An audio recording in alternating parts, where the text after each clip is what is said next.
сите овде присутни, кои што и сите се знаеме, значи наши луѓе сме, ми отоварени, настапуваме пристапуваме, односно кон неколку работи кои што кинотеката има да ги соопшти денеска. Значи, имаме промоции на 2 изданија. Тоа се 61-иот број на Кинопис, кинематографијата на другата Европа, на Дина Јорданова, преводна една студија, која што се однесува на источноевропскиот, односно филмот на Централна Европа.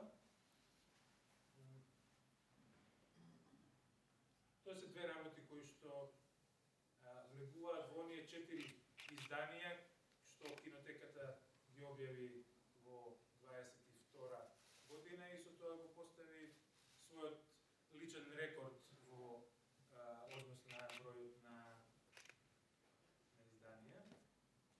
Значи, тие 2 работи се многу важни и за нив ќе зборуваат нашите промотори Дијана и Саша. Здраво, дечки. Расположени сте?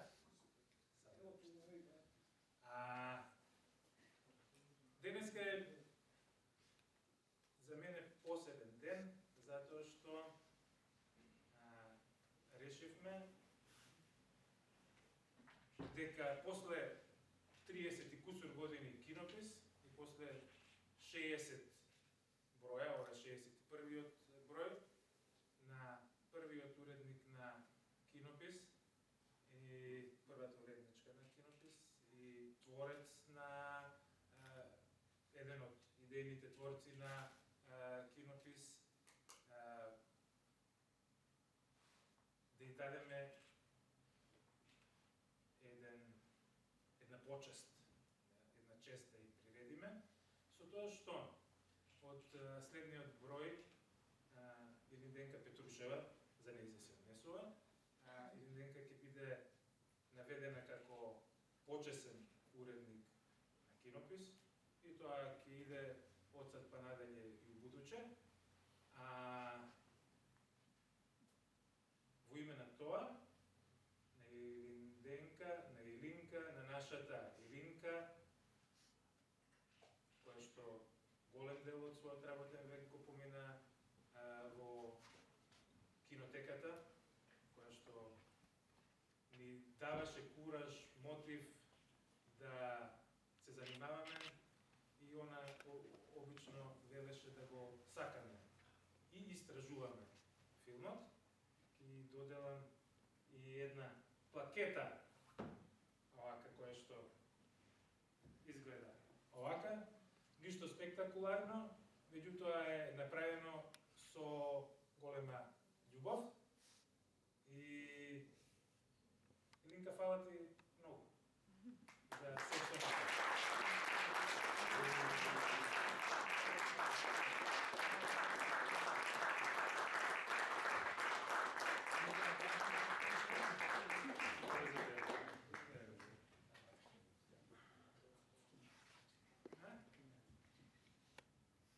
Па сега, не се секира и тоа е за луѓе. Повеќе. Много е тешко. Враче, благодарам многу на целиот колектив на Кинотека. Тебе ти благодарим. И јас ви благодарам што памтите, што знаете да памтите, што знаете, го знаете и филмот, и знаете се. Ѓоко не гледа од озгора и вели види па се соправо друштвото.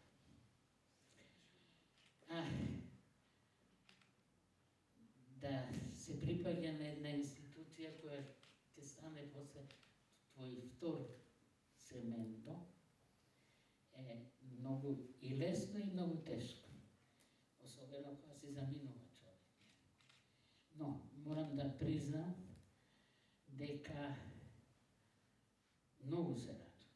Многу се радувам што од кога престанав да бидам уредник, на оние млади што останаа да го прават Кинопис натаму, се собра една нова генерација филмски критичари и јас се плашев дека нема да има кои што ќе се бават со таа благородна дејност, меѓутоа ме побија. Маđарија ме поби и јас со радост морам да констатирам, се радувам на вистина, искрено, што гледам нови имиња на страниците на Кинопис. А како било тоа да се собираат автори за Кинопис, тоа е друга приказна. Тоа го пишува во еден јубилеен број на Кинопис, кога секога 100 пати сум го кажала тоа Пембе Боја на Ацо Петровски. Пембе Боја. Тоа го памтам, сега забавил го реков, кога беше тоа првпат кога го слушнав Пембе Боја. Тоа социјалистички сојуз беше негде каже градска болница, не е битно кој човек, Предраг Пенушилски, да, имаше некој состанок за СИЗО на културата во Скопје и бевме на состанок Ачо и ја. Ја го слушнав Ачо на Предраг Пенушилски, му вика, ама ми треба Пембе Боја. И Предраг рече, да, јасно ми е. Кој изгледавме, викам, Мачо, шо ти е тоа Пембе Боја?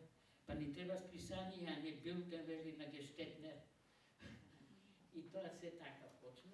За сега, Петар, перате и нека е долговечен ова наше филмско списание. Во тоа време кога се појави Кинопис во Југославија, нели? Постоја Љубљански екран, Загребска филмска култура, Сараевски синеасти и Белградски кино, како се викаше? Не, беше... Не. Не е битно. Не е битно, во секој случај се покажа дека ние, како Македонија тогаш, бевме чудно, во вистинско време и на вистинско место. И така ја формиравме Кинотека.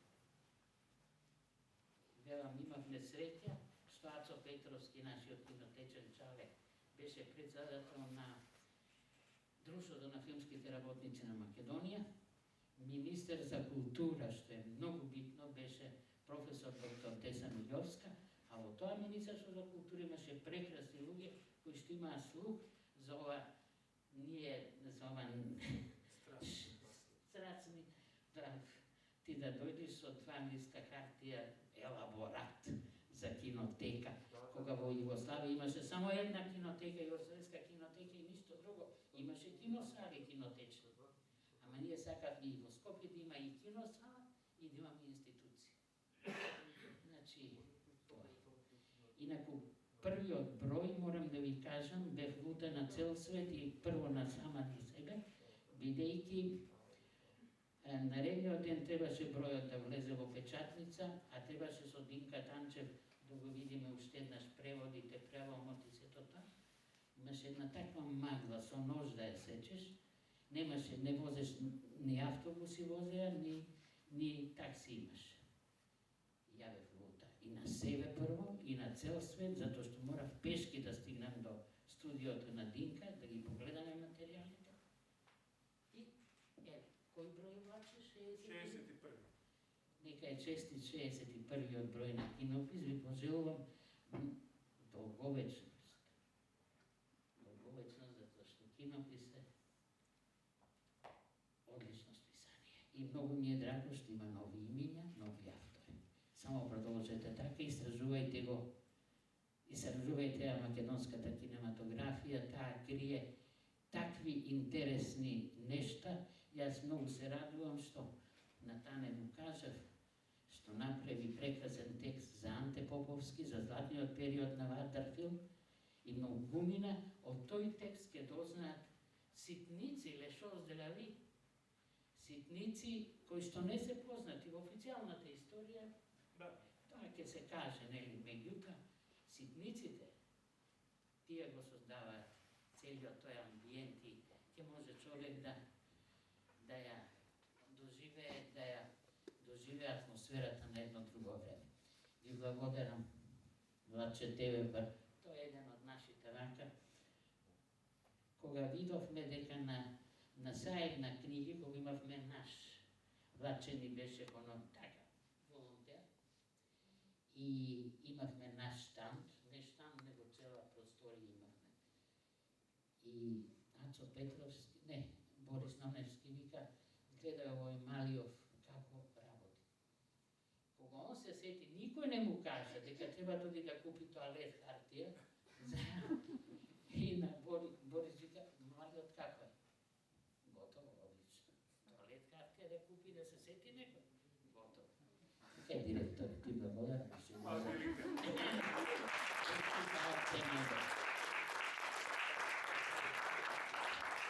Знаем се кафе да сварам, али и книга да прочитам, така да... Твоите професори ми кажаа дека сте 20 студенти од вашата колапа, најмногу што се чита. И кога, ако сме кај читањето, мојата заложба за читање се гледа и во објавувањето во издавачката дејност на кинотеката. И јас, пред да го оставам микрофонот на нашите промотори, само кратко ќе кажам дека мислам дека имаме одличен број на кинопис, како и секогаш, да речеме. Меѓутоа, овој и Петар, уредникот, се согласува дека е исклучително добар број. Го дискутиравме тоа повеќе пати. А она што можам да го кажам за кинематографијата на другата Европа е дека е едно исклучително вредна студија, која што вчера, например, можам да ви кажам дека ни се јавија од Киев, од Украина, од украинската кинотека и ни побара неколку примероци да им испратиме, за да имаат, најверојатно предпоставуваат дека јазикот, уствари знаат дека јазикот е близок и дека ќе може да им се најде книгата за некои нивни истражувања, секако централна овако Европа е опфатена тука. Искрено би сакал еден од овие автори што се застапени тука да направи една оваква студија за македонската или за балканскиот контекст, кинематографијата во балканскиот контекст или во кинематографијата во југословенскиот контекст. Имаме време за размислување, а кинотеката е секогаш тука да поддржува добри идеи. Уште еднаш ви благодарам што дојдовте и благодарам на Илинка што дојде. Она е во нејзиниот дом и им го сапам микрофонот на двојцата промотори. Сапијам.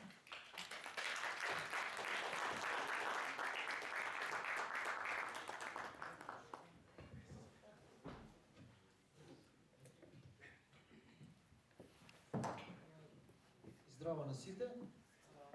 Прво сакам да кажам дека ми е чест што и на ваков свечен настан присуствувам. Значи благодарам на кинотека што ни ја увери, ни ја даде шансата на мене и на Јане. Мислам дека една од главните причини што ние ова го промовираме, бидејќи пред да почнеме воопшто да се сакаме да се занимаваме професионално со филм, кисневме по кинотека. Односно немаше тогаш киносала, одевме музејна современа, доаѓавме, гледавме филмови и сметаме дека посебно ваква книга е битна, бидејќи е идеален прирачник за некој што го интересира таа источноевропска или централноевропска кинематографија. Убаво е напишана и има многу, како да кажам, интересни поенти и некои заклучоци и прашања кои што и покрај тоа што е напишана 2003, мислам дека уште се не доволно разјаснети, а она дискутира за нив. Прво да кажем за Дина Јорданова, таа е бугарска теоретичарка на филм, но живее и работи во Велика Британија, односно мислам дека во Сент Ендрюс коледжот, таму држи катедра за историја на филм.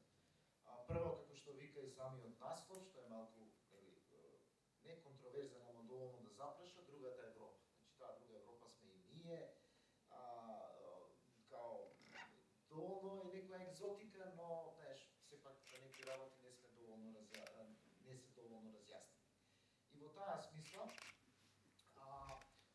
книгата е структурирана во 3 тематски единици.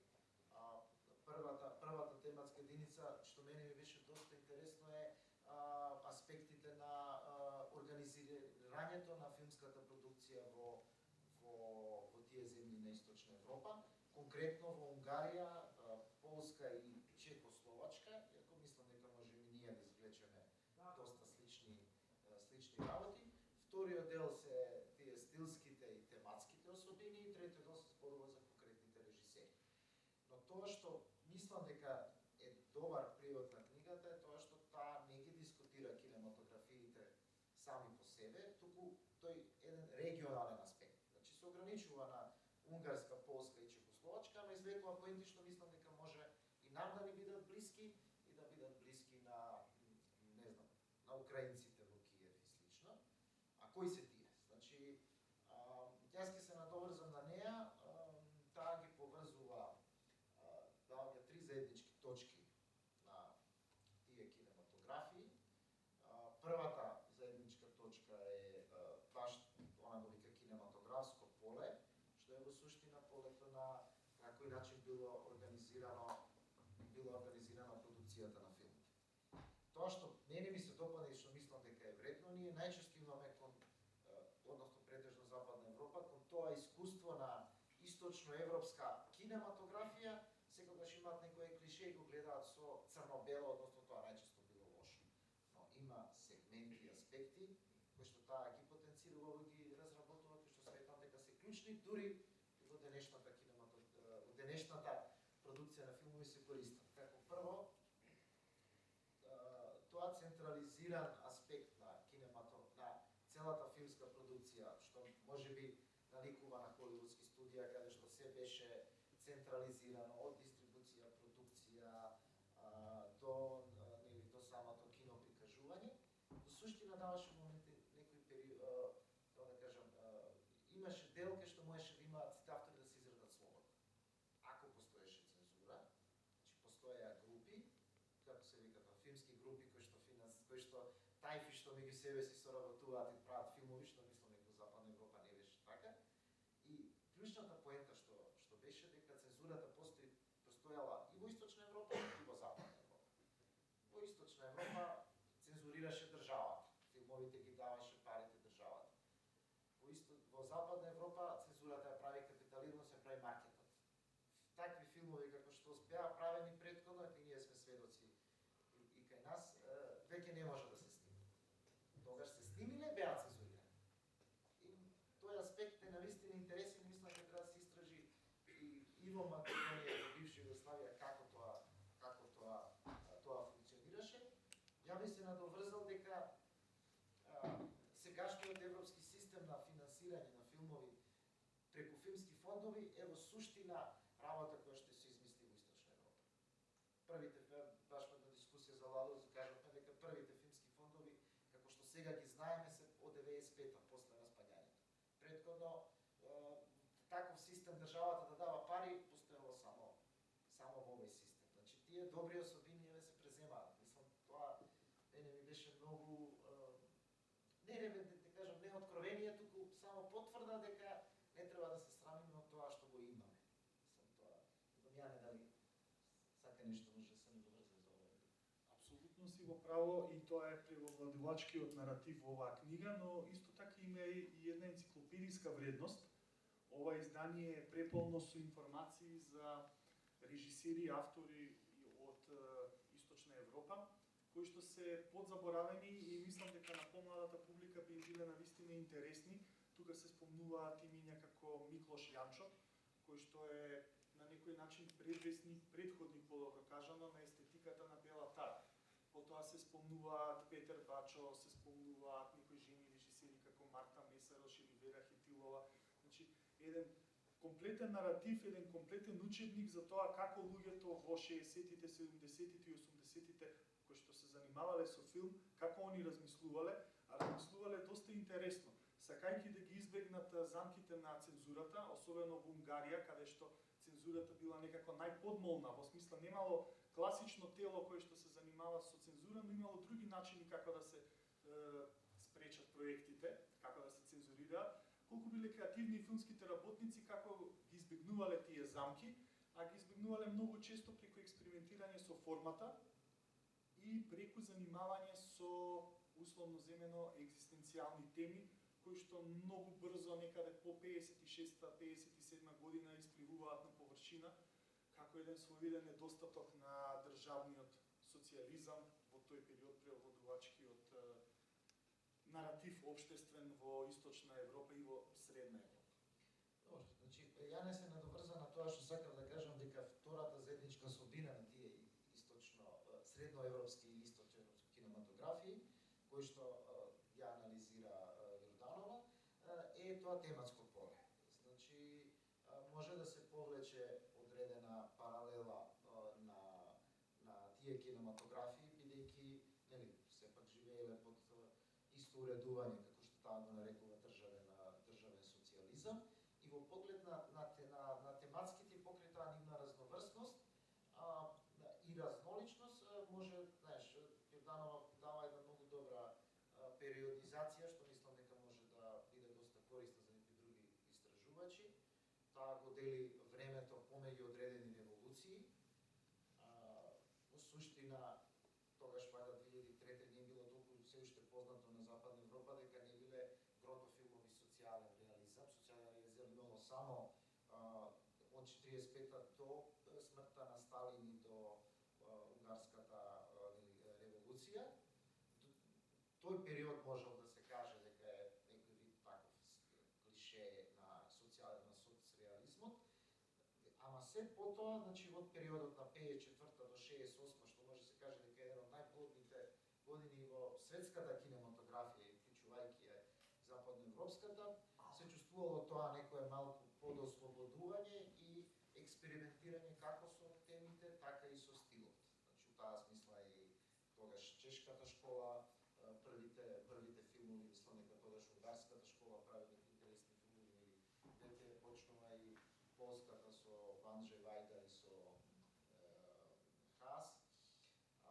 И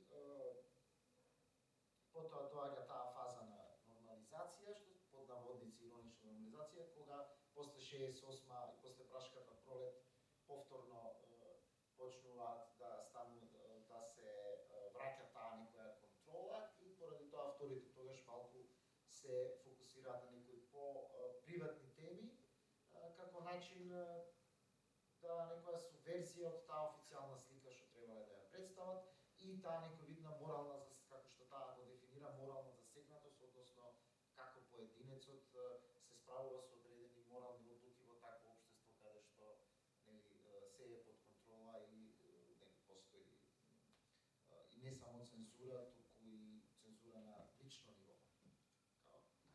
Потоа го кажува, потоа е 80-ти периодот на веќе распаѓање на тој државен социјализам и периодот после 90-ти, што го кажува само таа последна декада на 20-тиот век, бидејќи 2003 пишуваме книгата, каде што ги кажува тектонските промени што се настанати и пак ќе кажам не ги гледа тие со црно-бело, него ги кажува и добрите и лошите страни.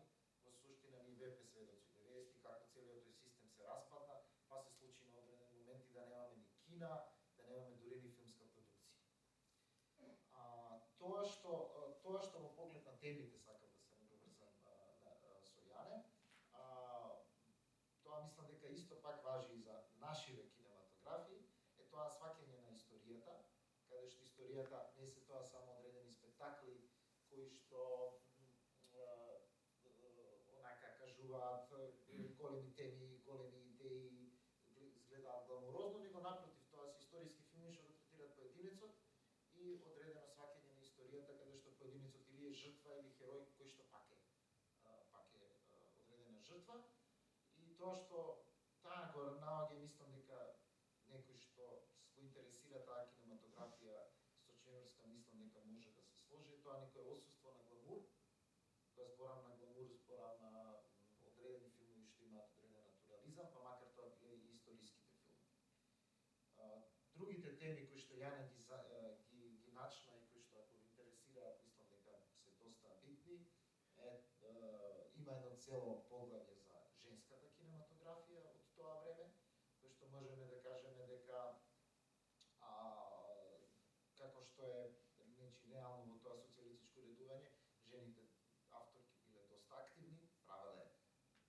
филмови, значи не биле во таа смисла сегрегирани, но таа го вика тоа неволен феминизам, но не самите себе не се прогласувале за феминистки, што исто еден интересен аспект што може би треба да се дискутира во некои идни истражувања.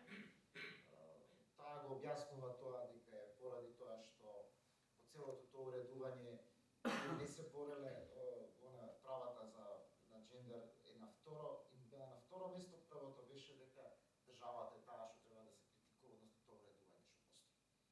Така, во секој случај има многу интересни ставки, например, за Вера Хитилова и Марта Месарош, кои што многу често во интервјуата, особено во 90-тите години, се тргаат, како што спомена и ти, од феминистичката теорија, не дека таа е лоша, напротив, туку они се гледаат себе си, посебно тие две режисерки, како еден вид на предвесници на она што жените навистина ги мачела, ајде така да го употребам тој збор, иако не е најсоодветен, во тој период во времето на државниот социјализам, а тоа е борбата за еднаквост, но еднаквост изразена преку работа, а не само преку критика на либералниот капитализам, кој што е многу чест во западниот наратив на феминистичките студии.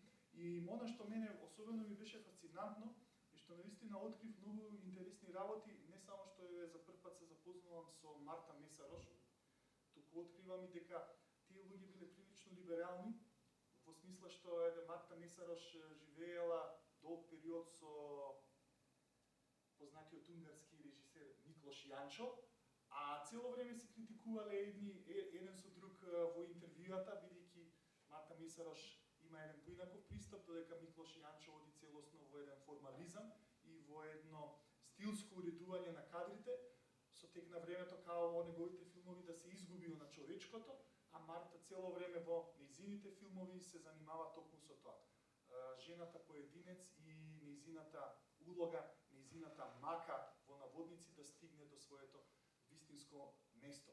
Поентата ми беше дека во тој државен социјализам сепак имало и некои работи кои што од денешен аспект ни изгледаат доста либерално и доста напредно, и покрај тие некои ставови за меѓучовечките односи мора да се признае дека формално биле доста храбри, и ми се чини дека во тој период се направени многу поиновативни филмови него во периодот од 90-тите години наваму. Значи, како што споменав, преска сакајќи да избегнат стапицата на цензурата, и жените режисери и мажите без разлика, значи филмските работници од двата пола експериментираат активно со формата и стигаат дури и до некои експерименти кои што на запад во тоа време би биле можеби незамисливи, како дадаизам. Вера Хитилова себе си се смета како дадаистички режисер, например. Значи, скроз се трга од поентата на феминизмот и себе си се нарекува како човек кој што е авторка, која што е наследник на дадаистичката традиција. Марта Месарош на некој друг начин, како што споменав, го открива, го наговестува она што Кишловски понатаму ќе го разгради како еден посебен стил, а тоа е моралната засегнатост. Нешто што ти веќе го спомна. Да. Тоа што се надоврзам на Јане, тоа што барем мене лично ми беше исто еден од интересните аспекти, морам да признам дека не бев толку запознаен пред да прочитам книгава, е дека исто за таа кинематографија никој што не ја знае, има представа дека тоа биле само тешки арт-хаус филми, под наводници тешки арт-хаус филми, што не биле само дека не биле комерцијални, заборавајќи ги дека имало голема продукција на под наводници популарни филми. Значи она Јорданова кажува дека тоа не треба да се заборави, дека има и таква традиција на жанровски филмови, на комедии. Мислам дека помладиве сигурно не знаат дека во Источна Германија се правеле вестерн филмови, кај што глумел еден, мислам, беше познат индијанец, глумеше на српски глумец. Да, Гојко. Пример, тие сите аспекти се исто многу битни, би кажал, и за младите автори, за да ако не си ја знаеме нашата и таа популарна култура, како ќе правиме филмови, може и со тоа да се играме. Значи, таа традиција ја споменува, што мислам дека е подеднакво битно да се знае дека тоа сепак биле кинематографии што биле заокружени во смисла на сите можни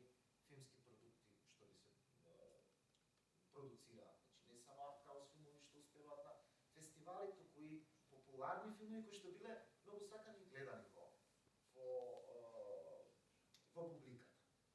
Пак ќе се надоврзам на тоа системот на кинематографијата, значи сите поставите се сеќаваат дека сме имале киносали во секое мало, значи пак киното би било блиску до сите, па и тој концепт на национални институти кај што кинотеката е директно поврзана со продукцијата и со дистрибуцијата и исто нешто што е, да ви кажам, идеја која што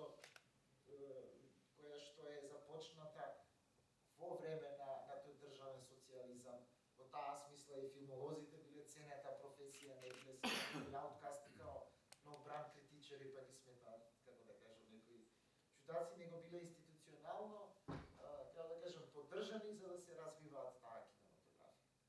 И мислам дека таа смисла ми е некој вид на заокружување, бидејќи една од поентите зашто баш кинотека би ја издала оваа книга е баш тоа што мислам дека може да се препознае, што кажа или Денка, нели, како тоа сето се почнало. Мислам дека во денешно време, тоа баш сега размислам да не сме имале кинотеки, во денешно време да сакам да се поправи, па кај ги заглави, може би 10 години, ќе заглави по разни такви меѓупартиски замки.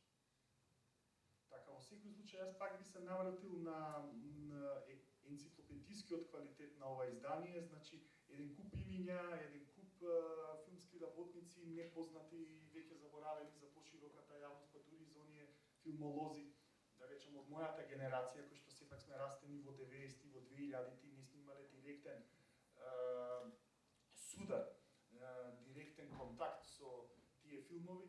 Например, доста интересно е поставено во студијава на Тина Јорданова како Кишловски произлегува од една школа, Кишловски како еден од најпознатите автори од Источна Европа, како излегува од една школа на морална засегнатост, како ги работи своите филмови, како прави филмови, зошто ги прави токму тие филмови, како е бил инспириран па и подучен од Кшиштоф Зануси.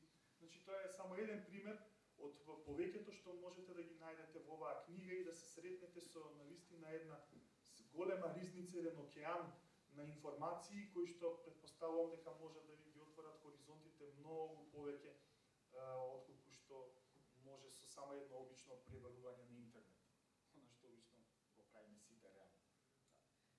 Да, ја не кажам, значи книгата ја препорачувам, добро, сега тие што се постари да запознаени да се подсетат и да видат, а за помладите мислам дека е идеален прирачник за запознавање со овие кинематографии, затоа што јас ова кога ја прочитав, се гледа дека Дина Јорданова ги гледала дека има сите тие филмови, дека има можеби 300, можеби се спомнуваат 200 до 300 филмови, и мислам дека е идеално, тој на студентите ми го кажувам порежи, идеално за да може да се запозна со оваа кинематографија. За крај можам само да што си ги извадив, напоменав некои автори кои што повеќето јас ги знаев, а некои можеби и првпат, значи ја не спомна Иштван Сабок, Кшиштоф Зануски, Ванда Јакубовска, полска режисерка која што тој недолен реализам, Анџеј Вајда, Анџеј Мунк, Миклош Јанчо, Золтан Фабрика, Валерович, Јенжи Немец, Колимовски кој што уште работи, сега имаше филм кој што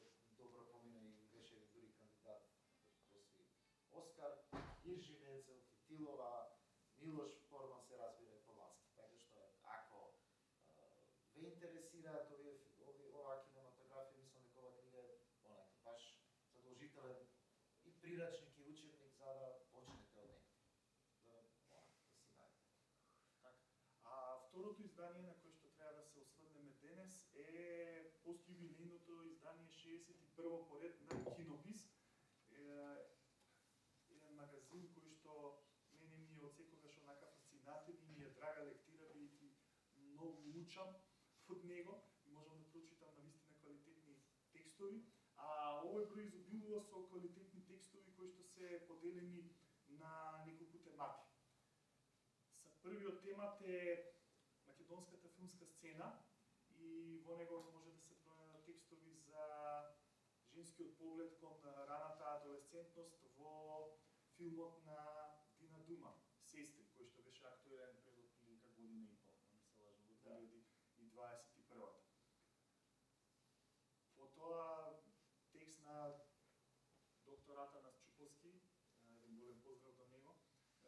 крај верни на младешката љубов, една беседа по повод доделување на признанието Златен објектив за особен придонес во македонската кинематографија на Олгица Луковска, Дончич и Благој Куновски Дорев. Претпоставувам дека е пошироко познат во јавноста како еден од главните филмски критичари, така да кажам, филмолози на нашата сцена. Потоа има текст на Татјана Алексич за Екоскоп, тоа е чинен краток филм, ако не се лажам, на Коле Манев, чија што премиера се одиграла во април минатата 2022, токму тука во кинотеката на Македонија. Она што мене ми беше посебно фасцинантно беа анализите.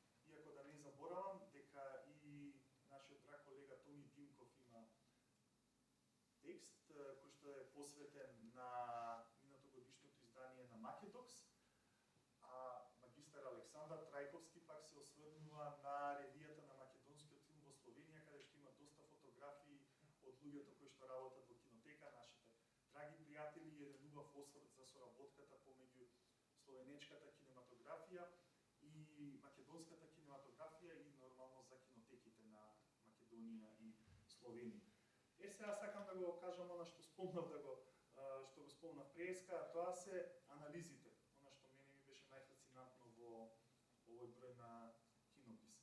Анализата на доктор Атанас Чуповски за Анте Поповски и Златната доба на Вардар филм е фасцинантен преглед на она што и Вардар филм го работел и се разбира нашиот познат поет Анте Поповски го работел како директор на Вардар филм, ако не се лажам, тоа не го знае додека не го прочитав текстот, и како автор на сценарија, покрај оние попознати филмови како Дае, кој што беше номиниран за Оскар, во режија на Столе Попов, јас успеав да дознавам дека Анте Поповски соработувал со Кирил Ценевски, дека имале, например, 3 документарни филмови кои што се однесуваат на Струшки вечери на поезијата, документарни филмови снимени на крајот на 70-тите и почетокот на 80-тите години и направени во стил кој што тотално соодветствува со поетскиот темат, со содржината на документарците.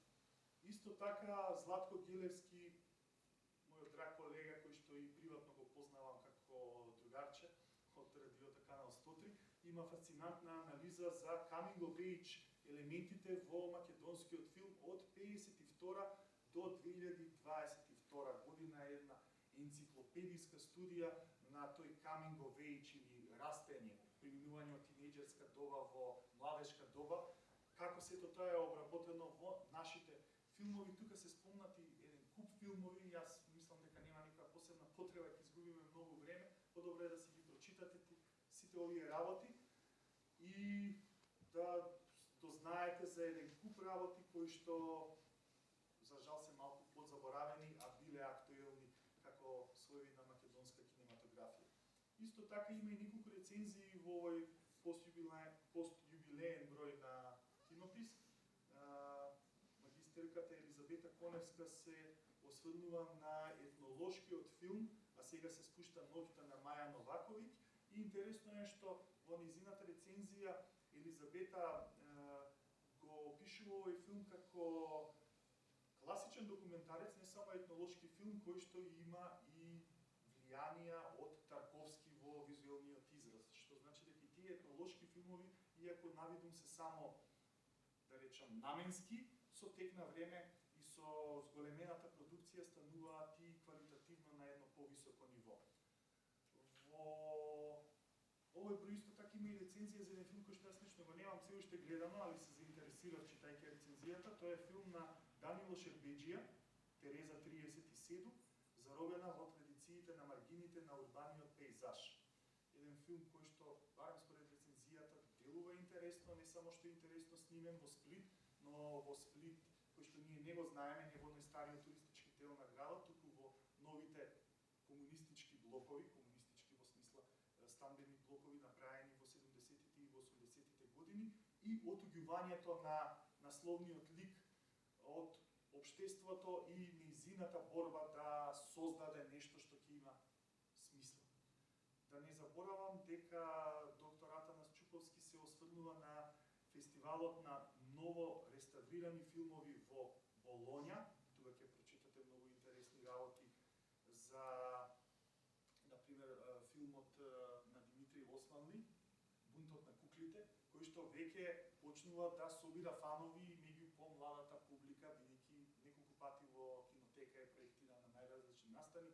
Еве тука е еден од најголемите фанови на тој филм Наташа Гелева, која што лично знам дека е еден од залюбениците во таа филмска естетика. И да го спомнам, Стојан Синадинов, исто така еден колега, кој што во својот текст кажува и без зборови биди современ за сите времиња, зборува за второто издание на фестивалот на НЕМ и класичен филм, и посебно се осврнува на проекциите на филмовите на Сферато, на Фауст од Мурнау.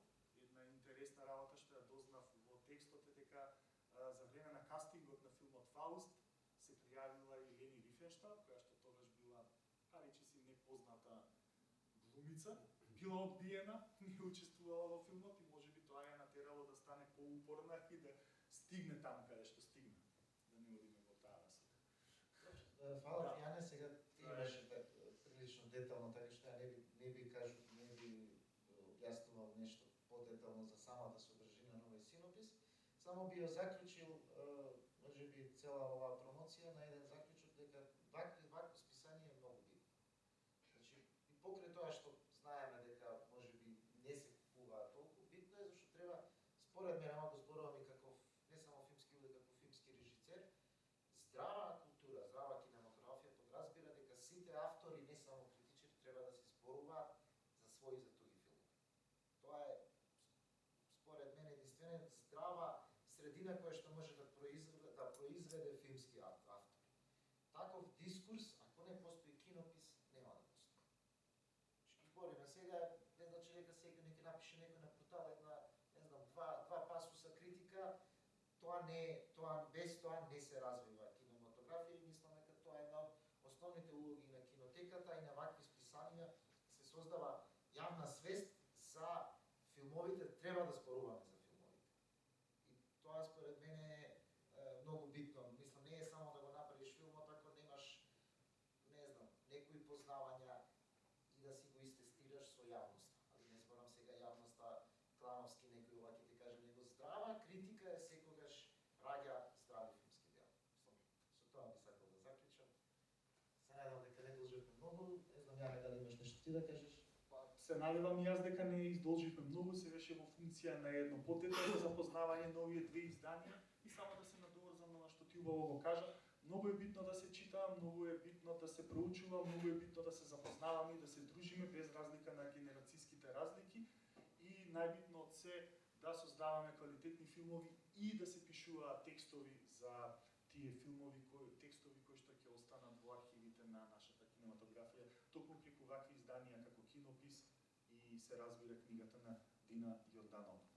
Така да големо благодарам до Кинотеката на Република Македонија за можноста да зборуваме јас и ти за овие две прекрасни изданија.